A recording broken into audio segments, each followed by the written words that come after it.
নমস্কার বন্ধুরা, আজকে আমি দেখাবো আমার অ্যাডিনিয়াম গাছের ওই ফুল থেকে কী করে বীজ করতে হয় সেটাই তোমাদের সঙ্গে শেয়ার করছি। এই যে এটা আমার অ্যাডিনিয়াম গাছ, এর আগেও ভিডিও দিয়েছিলাম, তোমরা দেখেছিলে যে প্রচুর পরিমাণে ফুল হয়েছিল। সেই ফুল থেকেই এই যে এই বীজগুলো হয়েছে। আমি এই ফুলগুলোতে একটু পরাগায়ন করে দিয়েছিলাম, তার থেকে অনেক পরিমাণে যেরকম বীজ হয়েছে। তো এই সিঙ্গেল পেটালের বীজটা খুব বেশি হয়, তো তার মধ্যেও আমরা যদি একটু তুলির সাহায্যে একটু পরাগায়নটা করে দিই তাহলে এই ফুলের পরিমাণটা আরও বেশি হয়ে যায়। মৌমাছি প্রজাপতি এখন খুব একটা বেশি দেখা যায় না।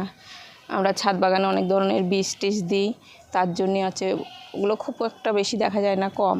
ওই মৌমাছি কি প্রজাপতি যেমন এই ফুলে বসে, ফুল থেকে অন্য ফুলে একটা বসে মধু খায়, তখন তার থেকেই বীজটা হয়ে যায়।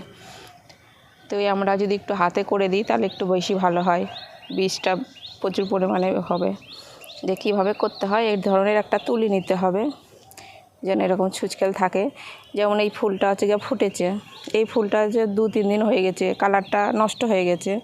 আর এই ফুলটা টাটকা ফুটেছে, আজকে এই ফুলটা ফুটেছে। সেই ফুলটাকে কী করতে হবে, এই ধরনের একটা তুলি নিতে হবে।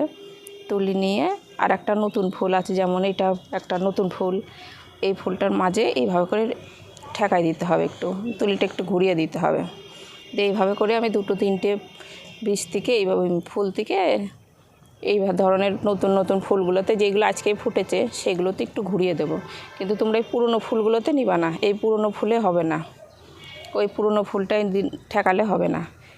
একটা নিয়ে এইভাবে নিয়ে একটা নতুন ফুল এর মধ্যে দিয়ে এইভাবে করে ঠেকাই দিতে হবে। তাহলে কি হবে, এই যে এই ধরনের বীজগুলো হবে।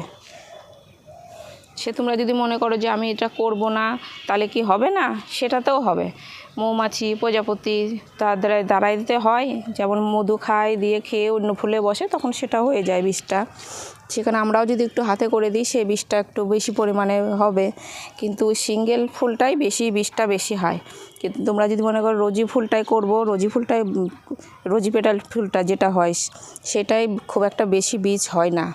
তো হয় না, ওটা ভুল, মানে হলেও খুব কম পরিমাণে হয়। আবার একটা ছোট্ট গাছ যদি তোমরা নাও সেটাতে তো হবে না। এটা আমার মাদার গাছ, এটা আমার 5 বছরকার পুরনো গাছ, এই গাছটাই হবে। আবার যেমন তোমরা যে এই সব গাছে যদি তোমরা বীজ করতে চাও, এইটা যেমন সিঙ্গেল পেটালের ফুল, এইটা যদি তোমরা বীজ করতে চাও তাহলে কি হবে, এই গাছের জোরালো ভাবটা এই একটা বীজেই টেনে নেবে। যেমন এই যে এই বীজটা কম বড় বীজ হয়, একটা বীজের মধ্যে থেকেই চারা তৈরি করতে গেলে 1-150টা চারা হবে। সেখানে একটা বীজের সঙ্গে 2টো করে থাকে, এদিকে একটা এদিকে একটা। ওই জন্যে যে কোনো গাছ, যেমন হয়তো এই ধরনের গাছের থেকে তোমরা কী করবা, বীজ নিবা না। বীজ নিলে কী হবে, গাছটা দুর্বল হয়ে যাবে। যত শক্তি থাকবে সব এই বীজটাতে এই গাছ দেওয়ার চেষ্টা করবে। ওই জন্য সবসময়তে তোমরা যখন দেখবা এই গাছটা আমার 3 বছরকার গাছ, 3 বছর না, বেশ 2.5 বছর 2 বছরকার হলো, এই গাছটাতে যদি তোমরা বীজ নিতে যাও 2-3টে বীজ নিতে পারো। কিন্তু এটা আমার সিঙ্গেল পেটাল না, এটা আমার রোজি ভ্যারাইটির ডবল পেটালের ফুল। এইটার থেকে খুব একটা বীজ বেশি হবেও না, হয়ও না, হলেও খুব কচিতে মানে 2-1টা হয়। তোমরা 1000 চেষ্টা করলেও এটাতে হবে না। তার জন্য সবসময়তে তোমরা চেষ্টা করবা একটা অন্তত হলেও তোমরা এই সিঙ্গেল পেটালের ফুলটা ছাদ বাগানে রাখতে পারো। আবার হয়তো যখন দেখবা যে তোমরা বীজটা হয়ে গেছে, এই ধরনের হয়তো ছোট্ট বীজ হয়েছে, কিন্তু তখন থেকে তোমরা কি করবা, আমরা যেমন ফুলের জন্যে বলেই যে গাছে যখন ভরপুর ফুল থাকবে তখন সব খাবার বন্ধ করে দিতে হবে। কিন্তু তোমরা যদি বীজটা ভালো করতে চাও তাহলে কি করতে হবে, খাবারটা তোমরা বন্ধ করবে না। হয়তো গাছের গোড়াতে খাবার দিলে কালারটা একটু নষ্ট হয়ে যাবে, কিংবা ফুলগুলো সব তাড়াতাড়ি ঝরে নষ্ট হয়ে যাবে, কিন্তু বীজটা খুব ভালো হবে, এই বীজটা খুব ভালো হবে। যে তখন তোমরা কি খাবার দেবা, এই এখন তো প্রচণ্ড গরম পড়েছে, আমার এদিকে খুব গরম, বৃষ্টির তো কোনো দেখা নাই। তো এই সময়তে তোমরা কি করবা, ঘরে প্রত্যেকের বাড়িতেই দেখবা থাকে এই বেসনগুলো থাকে, সেই বেসনটা কি করবা তোমরা 2-3 দিন বেশ জলে গুলিয়ে রাখবা। সে অন্য কেউ করে কি না করে জানি না, কিন্তু আমি এই জিনিসটা করি, দেখি খুব ভালো হয়। ওই যে বেসন ডালের বেসন, সেইটা কী করবা তোমরা 2-3 দিন ধরে জলটার মধ্যে ভিজায় রাখবা। সেই জলটাই তখন এই খুবই পাতলা করে তখন এই গাছের গোড়াতে দিয়ে দিবা। ওই বেসন দিবা, তারপরে এই যে মাছ ঝরানো ভাত করার পরে আমরা মাছ ঝরাই সেই জলটা একটু দিয়ে দিবা পাতলা করে, হয়তো 1 কাপ মতন একটু মার নিলা, মার বলতে যেটা ফ্যান বলে কেউ মার, সেটাই 1 কাপ মতন নিয়ে তখন 1 লিটার হয়তো জল লাগবে গাছের গোড়াতে, তখন 2-3 দিন পর পর হয়তো ওই সারটা দিয়ে দিবা। আর রাসায়নিক সার এত গরমে তোমরা কেউ দিবা না, হয়তো একটু সবজি পচা ওই জলটা দিলা, কিংবা তার 7 দিন পরে একটু খোল ভিজিয়ে পাতলা করে দিলা, কিংবা বাদাম খোল দিলে বেশি ভালো হয়। আমাদের এদিকে আবার বাদাম খোলটা খুব একটা পাওয়া যায় না। আমি কি করি সময়ে সময়ে এই বাদামও কিনে নিয়ে আসি, হয়তো 20-25 টাকার বাদাম কিনে নিয়ে এসে সেটাও মিক্সিতে গুঁড়ো করে নিয়ে একটু ভিজিয়ে থুয়ে সেই জলটাও যদি তোমরা দাও তাও খুব ভালো হবে। এই বীজগুলো খুব একবারে বেশ মোটা সোটা হবে। আর এই হয়তো গাছের বীজ হলো, তোমরা হয়তো খাবার দেওয়া বন্ধ করে দিলা, তাহলে কি হবে, সেই বীজটাই হয়েছে কিন্তু ভিতর করে যে দানাগুলো হয় না সেটা বেশিরভাগ পোক্ত হয় না, বেশ শুকনো শুকনো হয়, কিন্তু সেই দানার থেকে ভালো পরিমাণেই পাওয়া যাবে না, চারা পাওয়া যাবে না। আর তোমরা যদি খাবারটা ঠিকঠাকভাবে দিতে থাকো সেই বীজগুলো খেয়েও খুব পুষ্ট হবে, বেশ মোটা সোটা বীজ হবে। তো সেই যে সব গাছে তোমরা বীজ নিতে চাও তোমরা খাবারটা বন্ধ করে নাও, অন্তত 1 সপ্তাহ পর পর খাবারটা দিতে থাকো।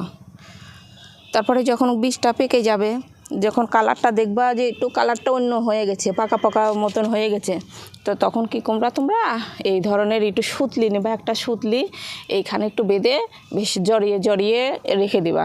তার বীজটা যদি পেকে যায় তোমরা ওইভাবে হয়তো রেখে দিলা, এই বীজটা কী হবে এইখান থেকে ফেটে তখন এই ভিতরকার দানাগুলো একটা তুলোর মতন ভাব থাকে, সেইগুলো নিয়ে তখন হাওয়াতে সব উড়ে যাবে, কিন্তু চোকাটা শুধু লেগে থাকবে।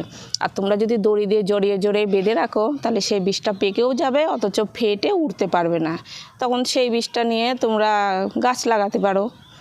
তো এইভাবেই পরিচর্যা করো।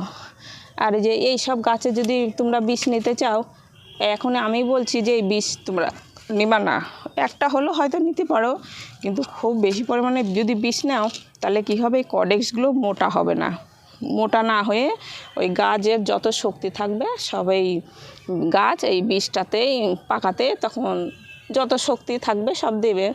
ওই জন্যই বেশিরভাগ যখন গাছটা বেশ বড় সড়ো হয়ে যাবে তারপরে তোমরা বীজ নিতে থাকো।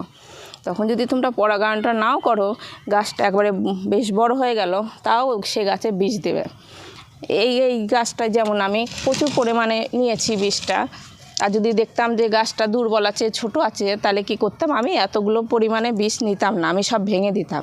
কিন্তু এই গাছটা বেশ আমার বড়, 5-6 বছরকার গাছ, ওই জন্য এই গাছটাতে প্রচুর পরিমাণে আমি বীজ নিয়েছি। 1, 2, 3টে, এদিকে একটা আছে 4টে, এই ভিতরে একটা আছে 5টা, এইদিকে একটা আছে 6টা, ওই রকম পুরো অনেক আছে। এই গাছটাতে আমি একটা নিয়েছি, ওইদিকে আমার আর একটা গাছ আছে, সেটা দেখাতে পারলাম না, সেটাও আছে। কিন্তু এই সব ছোটো গাছে আমি এখন বীজ নেব না, প্রচুর পরিমাণে রোদ্দুর ছিল, সকালে ভিডিওটা আমার করা হয় না, তো এই বৈকালের দিকে ভিডিওটা করছি। ওই নিয়ে ফুলটা সব শুকিয়ে গেছে, এখন জল দিলে আবার গাছে ঠিকঠাক হয়ে যাবে। তাহলে ভিডিওটা এখানেই শেষ করছি, নমস্কার।